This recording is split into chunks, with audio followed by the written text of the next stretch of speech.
Welcome back to part 2 of our podcast featuring the edible classroom. Another thing, reflecting back on some of the conversations we had the day I was observing the work in the garden, you were talking about symbiotic relationships.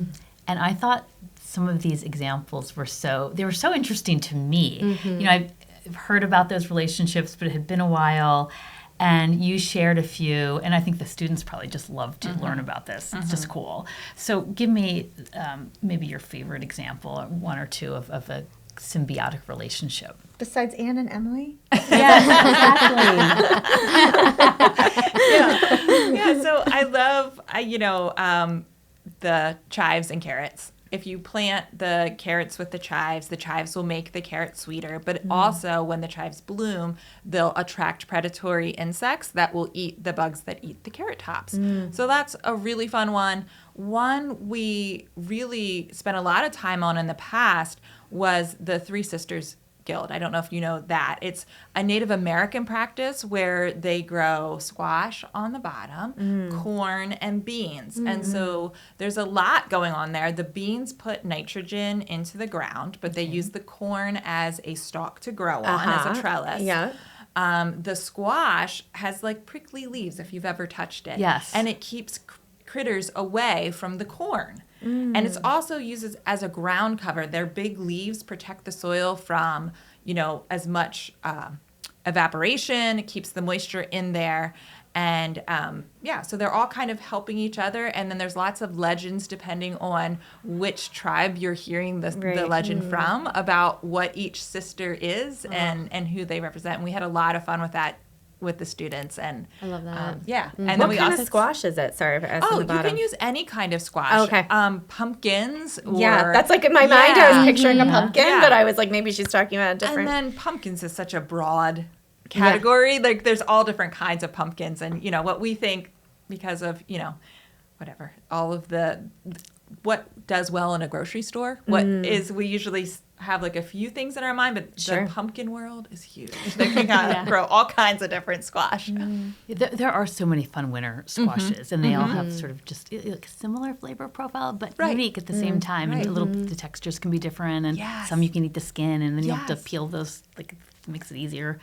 That's really fun. I remember years ago, a farmer told me that when plants go to seed and flower, like that's good because they attract the beneficial bugs that we want. And until then, in my mind, if something went to seed, it was done. Like I should pull it out. And so in the years since, when things in our garden go to seed, I think, oh, this is good because it's going to attract the good bugs that we want. And specifically with carrots this year, we hadn't planted carrots in years. And we had these beautiful carrot tops and the greens, and which are edible. But I was sort of enjoying it was late in the season, and it was one of the few really green elements in the garden that I would look out my kitchen window, and it kind of made me happy because there was still some green. And when they went to flower, they produced these beautiful flowers, and I started cutting them and bringing them inside and just sticking them in a little mason jar with some other little snippings from the garden, and just made sort of like a wildflower-ish arrangement. But it just made me so happy. So it's kind of fun when you just let things go, to see what happens sometimes. I think that's the fun of, even in my garden at home, I think there's this idea, it's like, I have to get it all right. And, with cooking, sometimes it can feel very intimidating of, I don't know what to do with that. It has to be perfect, or it has to take, all these things, these expectations we put on ourselves. And I think there's a real beauty in letting things go and experimenting and exploring.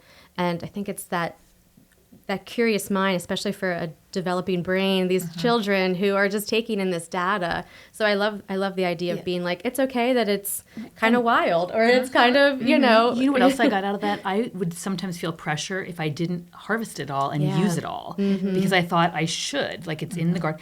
And then I realized it's okay to not use it all and to just enjoy it like a flower. And so kind of taking the pressure off to like use it all, because at the end of the day, it should be an enjoyable activity, and it can sometimes feel like a task. And so just letting it go, it sometimes is fine and good. Yeah, and a lot of grace with just learning as you're out there. Absolutely. Yeah. That is one of the things I love about gardening in general, is that you are never going to know everything. So you're going to learn something from anyone that you're talking to that's a gardener or books you're reading. You're always finding new ways of doing things, like when we grew okra, the beautiful flower that is on an okra before it turns into the vegetable is amazing. And yeah, it's beautiful. I've never grown okra, so now maybe I'll need to. I had next never seen summer. it before. You need to, Classroom, even if you don't like okra, grow it to it see is the beauty. beautiful. And the stalks are so beautiful Right. too. Okay, so that's maybe one example of my next question, but is there anything in any of your school gardens that has just really been unexpected, either literally or figuratively? Yeah, so we try to grow different global crops, and so some of those are really fun. Oh my goodness. We did the teff this year. Yeah, we did the teff this year, which is a grain that's typically used in a lot of Ethiopian cooking. But we did, I'm blanking on the name of it, Okay, but the there's so prickly much. I don't think you were here yet. Maybe but not. Anyway, but we found that this fruit that we were growing, we went to Wegmans and it was like $10 for one little thing, and we had hundreds of them. And There's your fundraiser. Yeah, true. seriously, That's we right. said that. We were like, oh my goodness, we should have At sold $10 these. a pop. Yeah. Yes, yeah. Oh my goodness. 2 years ago in blanking. our garden, I had vegetables growing from squash plants that were for sure not the squash that was planted. And I remember taking pictures and putting it on my Instagram and Facebook story, kind of like, do you know what this was? And people were like, that's loofah, that's an Armenian cucumber. But basically what I came, I did the, with your phone, you take the app. picture and the Yes. plant identifier, and every time I did it, it would give me a different answer. So I thought, okay, I've confused the plant identifier. Nobody knows what this Even they're is. stumped, And at the end of the day, just through people's input, and it was really interesting, and we kind of was, people were like dialed in and like fun, like, what is it? Have you figured it out? But we decided that it was probably some sort of cross-pollination that was happening, Yes. where two plants were kind of mixing. Yes. As my sister-in-law told me many years ago, squash are promiscuous. So That is so funny. So if I you love have, this. Yeah. you cannot save seeds if you're growing like a pumpkin and a zucchini, because you will get from the seeds of those, you will get a pumpkin zucchini cross, and that may or may not be desirable. But yeah, so pretty much any squash, like you could a cucumber even, and like That's so interesting. Yeah. And the thing that was most interesting to me is why this year, because we had planted similar vegetables for many years, and suddenly this year we had But interesting don't you combos. put your pumpkins out?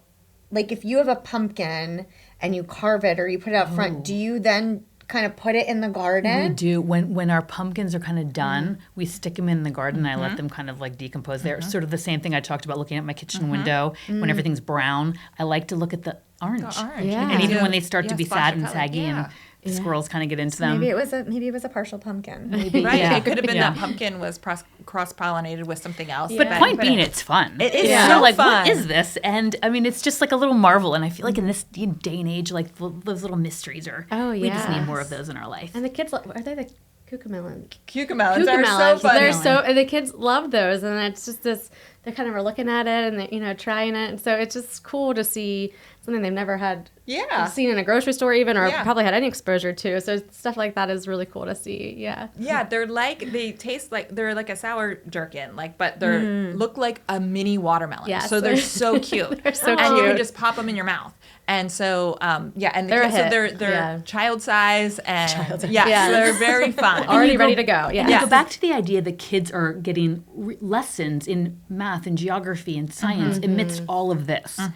What a fabulous way to learn. Yeah. Yeah. So cool. I mean, Especially, because they can't go out to recess. I mean, I've heard a lot of times that kids don't have recess every day, or maybe they only have a short recess. Not that this is recess per se, right. but to get fresh air, to standing go up, outside, getting out of to- your seat. Yeah, When you're sitting most of it's the a big day. deal. It's a It big is. deal to open, literally and figuratively, open the doors for them to the Right. garden. And we all know that kids and adults learn so differently. Right. So to have those different experiences and different ways of learning and different settings, I think just gives kids Yeah. another way to sort of absorb the information. And I'm such a visual learner, so I feel like, I mean, everybody learn, and tactile. Like They're even in touching, nursing they're school, smelling, it was they're like seeing. you could lecture at me, but I need to just go do it. Like I need to just go try it. And so I think there's something that's so beautiful about just like I mean, I think sometimes they're almost like, can I get in the, it's like, get your hands you in can there. touch. It's a can touch situation. Yeah. Right. So it's like, I think kids are often told, and it's not by,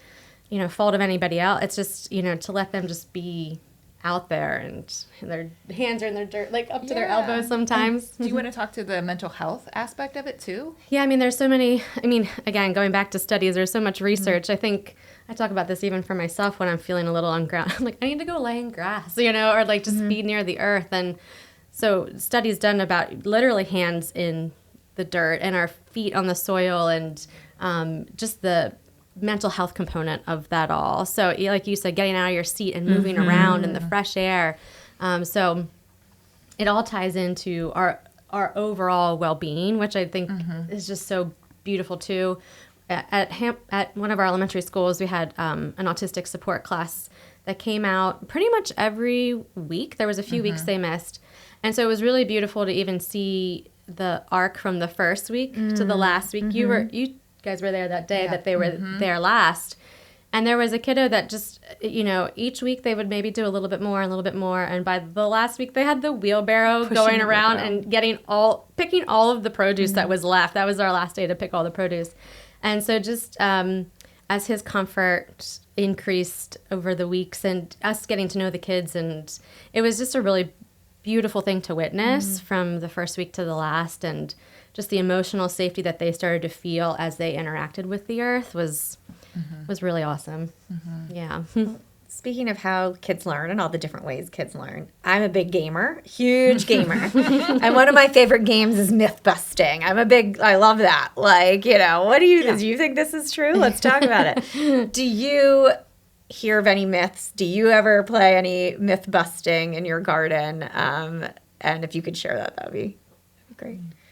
I think I would just say, even I'm kind of coming back to just being able to get in the dirt. I think the myth of, sometimes the kids will come out and they almost seem a little timid, or, there's, I think, even the myth of you're allowed to be dirty, you're allowed to kind of make a mess. And when, sometimes kids aren't encouraged to make messes. So maybe the myth buster of get in there, is what I would being say. Being dirty isn't bad. I think that's where I was going too. Like, we have students that might be a little bit hesitant to get their hands in the soil because they've been told so long, this is dirty. You want to be clean. Right. And it's like, this is the most natural thing you can do is get your hands dirty. Sure.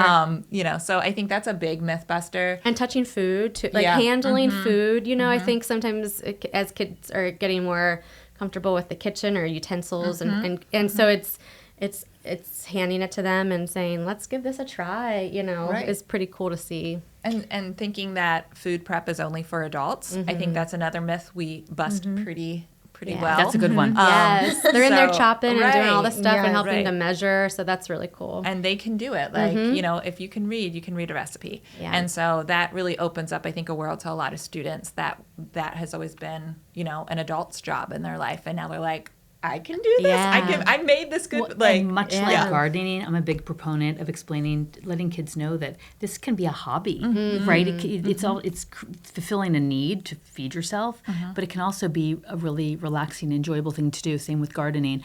And when there's so much competition with screens and video games, I think it's more important than ever to give kids the exposure at an early age that this can be an enjoyable activity in addition to something that's really, truly productive. Yeah. Right. And we hear all the time, like, oh, I'm a chef, and just taking that ownership and getting excited about that. Like you said, like, this can be something that is fun. And opening doors, maybe. Yeah, maybe that kid will be a chef Mm-hmm. someday. There's a lot of that. Or a master when they're in the gardener. kitchen. A lot of them get so excited about getting the recipe home and trying it with their family, which I think is so beautiful. And again, as it relates to food, and food is so personal, and there's so many connections with our cultures and our families, recipes passed down over generations. And so I think about our kids getting home and being like, Mom, we made this, or Dad, or grandparents, aunts, uncles, all coming together So when I'm in the kitchen, if we're doing a dressing, I really try and understand, meet kids where they're at too. So if we're making a dressing and we're using an olive oil, I say, do you have any kind of oil at home? And not having it to be olive oil, it could be a variety of oils, or, I don't ask them if it's organic, it's just asking if they have oil, and kind of trying to just understand, like, what you guys might already have at home that you can use to replicate this. And I think with food, again, it comes back to not having there be any shame related to what they might have at home comparatively to what we're using. And they feel like they can do it. That they can do it. And that's so important, to have that ownership and the excitement. And another interesting thing, you hear about so many parents, and I would remember these days where sometimes the kids would come home from school and you would say, how was your day? Good, fine. But to have them come back and be enthusiastic about talking about what they did, and the Edible Classroom clearly provides a springboard to those conversations, and that's exciting. Yeah, that's great. So for the tiny chefs and the older chefs that are listening, here's a myth. I think it's you'll tell me. Is it a myth? Is it not a myth? Okay. You need to use a special fruit and or vegetable wash to clean your fruit and vegetables, regardless if they come from your own garden or the garden at school or the supermarket. Yeah. I'll let you take that one. Okay. Yeah. I would say that's a myth. Okay. We rinse vegetables, and really that's all we do. I think even from getting grocery store, I think it's important if you are getting it from the grocery store, there's been maybe more hands on it to do a little bit more thorough wash, but I don't think that you need a special preparation for that to be able to consume it in a healthy way. I think our food is pretty regulated, and so we're good with just a rinse. Yeah. Thank you for clarifying. Yes. Thank you for playing my game. Yes. If we talked about radishes earlier, and how you mentioned how they're a very easy vegetable to grow. Are there any others that, for someone who's never planted a garden or had success with it, and maybe wants to dabble a little bit, or can you give a couple of starting vegetables, herbs, a couple of things that would be great to start with? And then maybe we talked about, and I saw some of at the one garden, some of the buckets.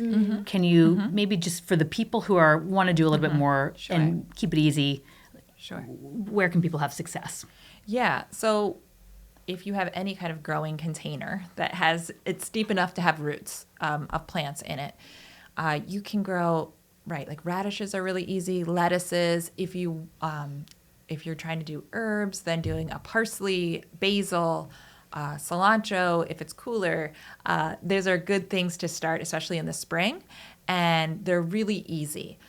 Your lettuce is going to bolt, and we're going to talk about this in our upcoming season, but bolting means that it's going to start trying to make seeds. You're going to see something go up, and then that's going to make the leaves bitter. So that's definitely a spring or a fall crop.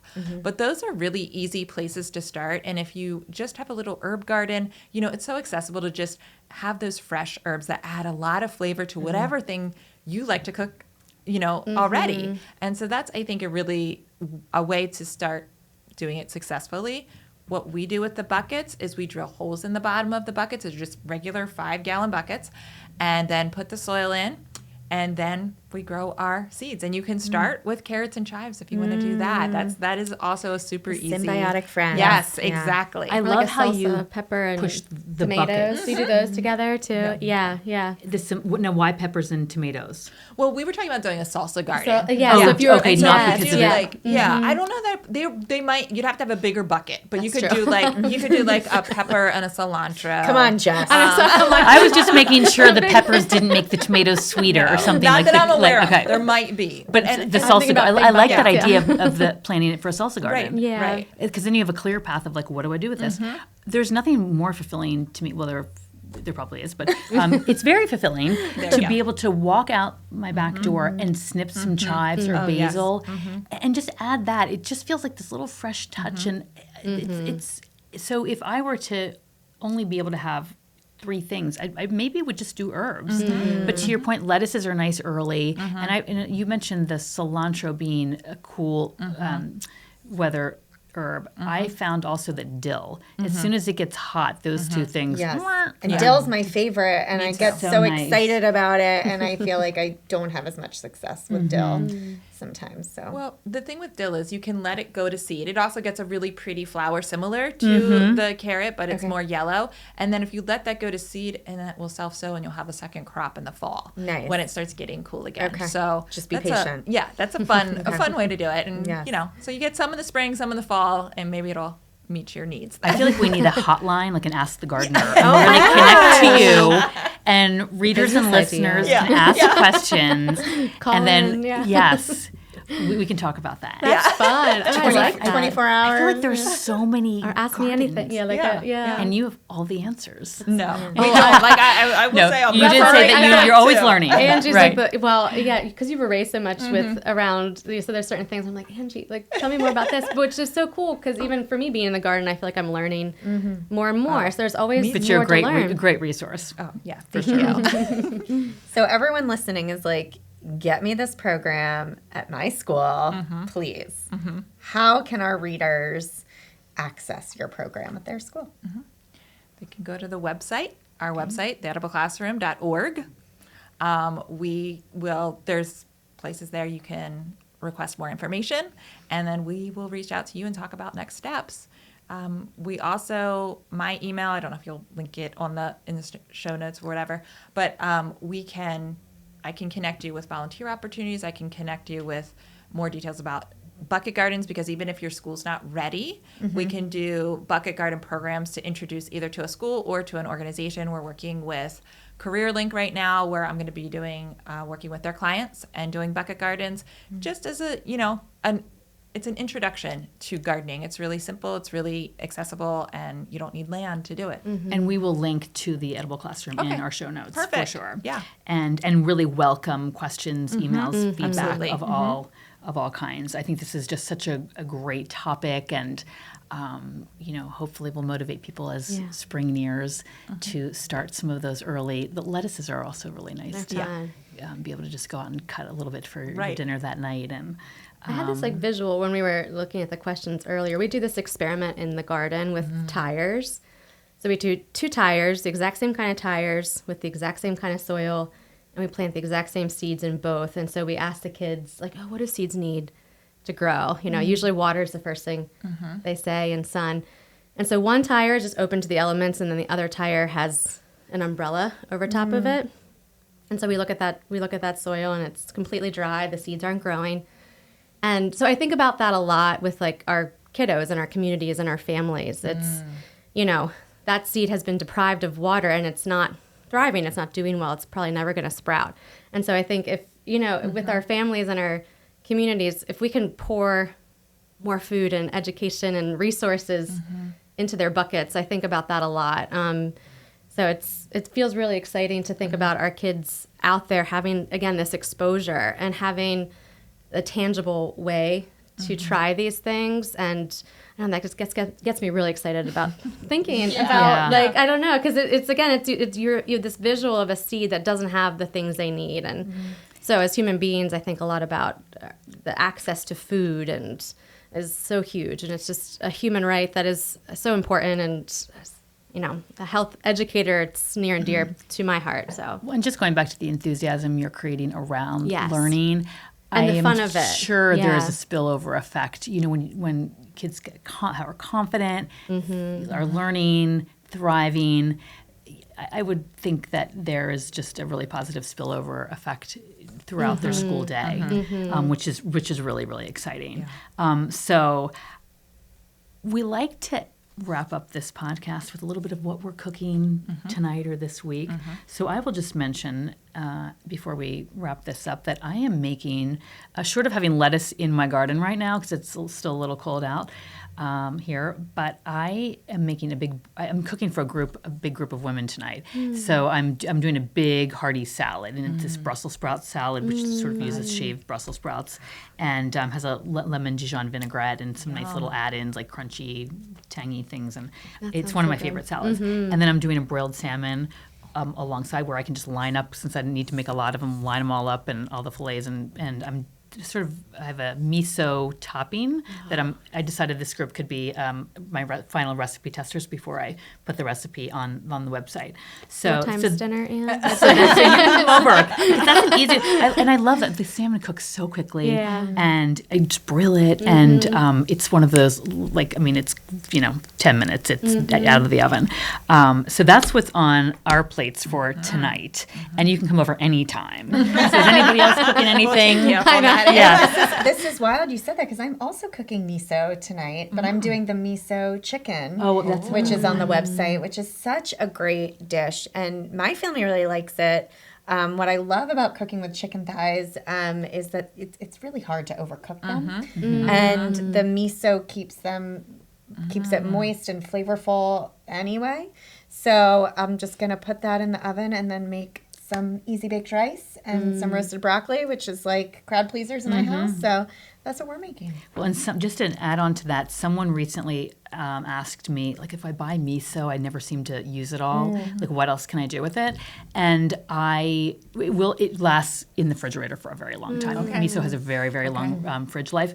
But I'll add a tablespoon to soup at the end. And it's kind of like adding extra, some bouillon. It's just it enhances that savory, umami flavor. Right. So just a spoonful in soup and stews. That's a little way to use your miso if you're, we're making soup for a client, so we may have to stir in some miso. There you go. So do you have a lot of vegetables on your plate? What's happening at your house? It's not. No pressure. It's not in season. But I am, and I think this is a recipe from years ago.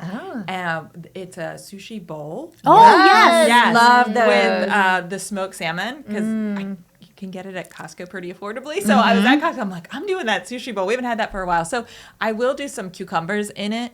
But, not a lot of vegetables in that one. No, I had to throw that out there. Yes, I was happy to have Brussels sprouts in my repertoire tonight. I was all impressed with you having all the vegetables, and I'm like, oh boy, mine's going to look... But I will fully admit that I do, so it's shaved Brussels sprouts. I'm a big fan of buying the pre-shaved. Yeah. I mean, you can whiz them through your food processor, but sometimes life just doesn't allow for that. Right. And the grocery stores do have nice, really fresh, pre-sliced Brussels sprouts. So they sure do. And some of the grocery stores, if you go and they don't have them pre-shredded, you can say, will you shred them? Yes.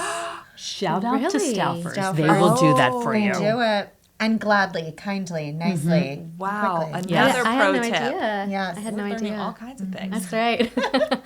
These are the little things that can make our day a little bit better. For sure. I'm trying to think. I feel like our meals are not always that elaborate. A lot of roasted veggies. Again, roasted broccoli.